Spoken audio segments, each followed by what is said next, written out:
जैसा कि हम सुपर क्लास स्पाइसेस को डिस्कस कर रहे थे और साइक्लोस्टोमेटा हम कंप्लीट कर चुके हैं, तो आज जो है वो हम सेकंड क्लास डिस्कस करेंगे जो कि हमारे पास है कॉन्ट्रैक्टीज। तो आज का जो हमारा टॉपिक है वो कॉन्ट्रैक्टीज के बारे में होगा। क्लास कॉन्ट्रैक्टीज की अगर बात की जाए तो इनके अंदर कौन कौन से एनिमल्स शामिल हैं। इनके अंदर शार्क्स और रेज जो हैं वो शामिल हैं, जिनका स्केलेटन जो है वो कार्टिलेज से मिलकर बना हुआ होता है, जबकि ये बहुत ज़्यादा मिलते जुलते हैं बोनी फिशेस के साथ। इनका जो कार्टिलेज का स्केलेटन होता है, ऐसा समझा जाता है कि ये इनका डीजनरेटेड कैरेक्टर है, ना कि इनका प्रिमिटिव कैरेक्टर है। इसका मतलब ये है कि कार्टिलेज का जो स्केलेटन है ये इनका कदीम कैरेक्टर नहीं है, बल्कि ये इनका डीजनरेटिव कैरेक्टर है जो कि बोनी फिशेस के डीजनरेट होने के रिजल्ट में बनाया गया। इनके अगर मेन फीचर्स की बात करें तो इनकी बॉडी फ्यूसिफॉर्म होती है। फ्यूसिफॉर्म ऐसी बॉडी को कहा जाता है जो दरमियान से तो बहुत ज़्यादा वाइड होती है, लेकिन जिसके एजेस जो हैं वो बहुत ज़्यादा नैरो होते हैं, जैसा कि हम यहाँ पे शार्क में देख सकते हैं कि शार्क की जो बॉडी है इसकी स्ट्रक्चर जो है वो फ्यूसिफॉर्म है। Mouth ventral olfactory sacs not connected to mouth cavity. इसका मतलब ये है कि इनकी जो वेंट्रल साइड है, जैसा कि हम जानते हैं कि ये साइड इनकी डॉर्सल है और ये वेंट्रल साइड है, तो वेंट्रल साइड पे जो ऑल्फैक्टरी सैक्स मौजूद हैं जो कि स्मेल का काम करते हैं, ये माउथ कैविटी के साथ कनेक्टेड नहीं होते हैं। तो इसमें दो पॉइंट्स हैं। पहला पॉइंट ये है कि ऑल्फैक्टरी सैक्स जो हैं ये वेंट्रल साइड पे मौजूद हैं, और दूसरा पॉइंट ये है कि ऑल्फैक्टरी सैक्स जो हैं ये माउथ कैविटी के साथ कनेक्टेड नहीं है।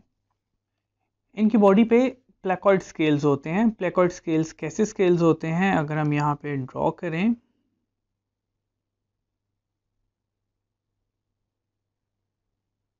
तो इस तरह के जो स्केल्स होते हैं इनको हम प्लेकॉइड स्केल्स का नाम देते हैं। क्योंकि हम फिशेस को डिस्कस कर रहे हैं और यहाँ पे स्केल्स का जिक्र आ गया है, तो इसलिए हम फिशेस के अंदर पाए जाने वाले तमाम स्केल्स को यहीं पे डिस्कस कर लेते हैं। फिशेस के अंदर डिफरेंट टाइप्स के स्केल्स पाए जाते हैं, जिनमें 4 मेजर टाइप्स हैं हमारे पास। अगर हम यहाँ पे देखें तो इस तरह के जो स्केल्स होते हैं इनको हम टीनॉइड का नाम देते हैं, जो कि हमें टीथ्स की तरह के नज़र आ रहे होते हैं। सेकंड हमारे पास साइक्लॉइड स्केल्स आ जाते हैं जो कि सर्कुलर फॉर्म में मौजूद होते हैं। थर्ड हमारे पास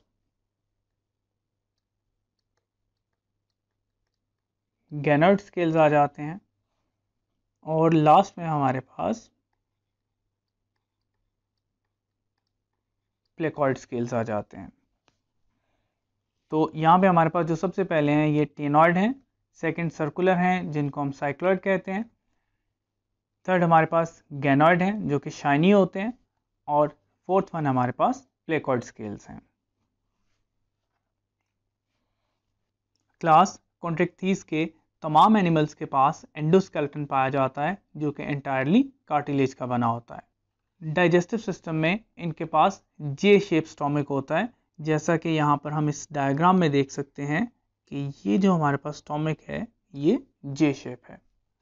सर्कुलेटरी सिस्टम का अगर हम जिक्र करें तो इनके पास बहुत सारे पेयर्स होते हैं एयोटिक आर्चेस के, और रेस्पिरेटरी सिस्टम अगर हम देखें तो रेस्पिरेशन जो है वो 5 to 7 पेयर ऑफ गिल्स की मदद से की जा रही होती है।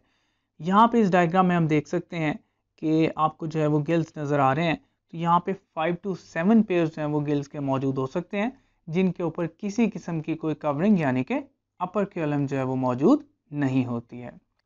इनके पास किसी किस्म के स्विम ब्लैडर्स मौजूद नहीं होते, सेक्सेस सेपरेट होते हैं, और लास्ट में ये ओविपेरस भी हो सकते हैं और विविपेरस भी हो सकते हैं। इसका मतलब ये है कि ये एग भी ले कर सकते हैं और ऑर्गेनिज्म की बर्थ भी करवा सकते हैं। With the exception of whale, shark जो हैं वो लार्जेस्ट लिविंग वर्टिब्रेट्स हैं जिनकी लेंथ जो है वो 30 to 50 फीट्स हो सकती है। इसका मतलब ये है कि व्हेल के बाद शार्क जो हैं वो इस दुनिया में पाए जाने वाले सबसे बड़े वर्टिब्रेट्स हैं, और इनकी जो लेंथ है वो 30 to 50 फीट हो सकती है। Skates and rays are bottom dwelling fishes. इसका मतलब ये है कि ये ऐसी फिशेस होती हैं जो पानी की तह में रहती हैं और तह के साथ साथ ही मूव करती हैं। अगर हम एंटीरियर पेयर ऑफ फिन्स यानी कि पेक्टोरल फिन्स को देखें तो ये बहुत ज़्यादा लार्ज होते हैं। यहाँ पे हम इनको, ये जो आपको फिन्स जो हैं वो नज़र आ रहे हैं, ये पेक्टोरल फिन्स हैं। रेस के अंदर ये फिन्स बहुत ज़्यादा लार्ज होते हैं। इनकी मदद से रेस स्विम करती हैं और ये हमें विंग्स की तरह से नज़र आते हैं। रेस के अंदर दो बड़े ग्रुप्स जो हैं वो पाए जाते हैं। एक तो हमारे पास स्टिंग रे है, जैसा कि इस डायग्राम में नज़र आ रहा है, और सेकंड हमारे पास इलेक्ट्रिक रे है, जो कि यहाँ पे देखी जा सकती है। स्टिंग रे की जो टेल होती है ये बहुत ज़्यादा लॉन्ग होती है और ये विप लाइक होती है, यानी कि चाबुक की तरह से होती है। इसके पास बहुत ही ज़्यादा शार्प स्पाइन मौजूद होता है, जो कि बहुत ख़तरनाक किस्म का ज़ख्म जो है वो दे सकता है। जबकि दूसरी साइड पे इलेक्ट्रिक रे जो है, इसके पास बहुत सारे डॉर्सल मसल्स मौजूद होते हैं जिनको मॉडिफाई किया जाता है और ये पावरफुल इलेक्ट्रिक ऑर्गन्स का काम कर रहे होते हैं, जो कि अपने प्रे को शॉक दे सकते हैं और उनको स्टन कर सकते हैं, उनको पैरालाइज कर सकते हैं। रे फिशेस जो हैं ये कितनी डेंजरस हो सकती हैं, इसका अंदाज़ा आप इस बात से लगा सकते हैं कि 2006 में नेशनल जियोग्राफिक के एक नेचुरलिस्ट जिनका नाम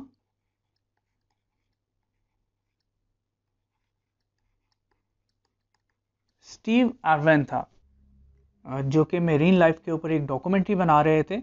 इनके ऊपर एक रे फिश ने अटैक किया और इनकी चेस्ट के अंदर ऐसा जख्म दिया जिसकी वजह से इनकी डेथ हो गई। यहाँ पे ये बताने का मकसद ये है कि स्टीव आर्वेन का शुमार उन साइंसदानों में होता था जो कि रे फिशेस को सबसे ज़्यादा जानते थे, और इनकी डेथ भी इसी रे फिश की वजह से हुई। रे फिशेस के अलावा अगर शार्क्स की बात करें तो इनकी बहुत ज़्यादा इकोनॉमिक इम्पोर्टेंस है, और इसके साथ साथ ये हाईली डिस्ट्रक्टिव होती हैं फिशेस के लिए, लॉबस्टर्स के लिए और क्रैब्स के लिए, क्योंकि इनका साइज़ बहुत ज़्यादा ह्यूज होता है और ये फिशेस लॉबस्टर्स और क्रैब्स को खाने के तौर पे इस्तेमाल करती हैं। इसके अलावा दुनिया के कुछ हिस्सों में शार्क को इंसान जो है वो ऐसा फूड इस्तेमाल करते हैं। कमर्शियली शार्क का जो लिवर ऑयल है उसको एक्सट्रैक्ट किया जाता है और इसको मेडिसिन में इस्तेमाल किया जाता है, क्योंकि ये एक अच्छा सोर्स होता है हमारे पास विटामिन ए और विटामिन डी का। शार्क की जो स्किन होती है इससे लेदर बनाई जाती है और इससे फिर मुख्तलिफ चीज़ों को बनाया जाता है। यहाँ तक जो हमारी क्लास कॉन्ट्रैक्ट थीस है ये कंप्लीट हो जाती है।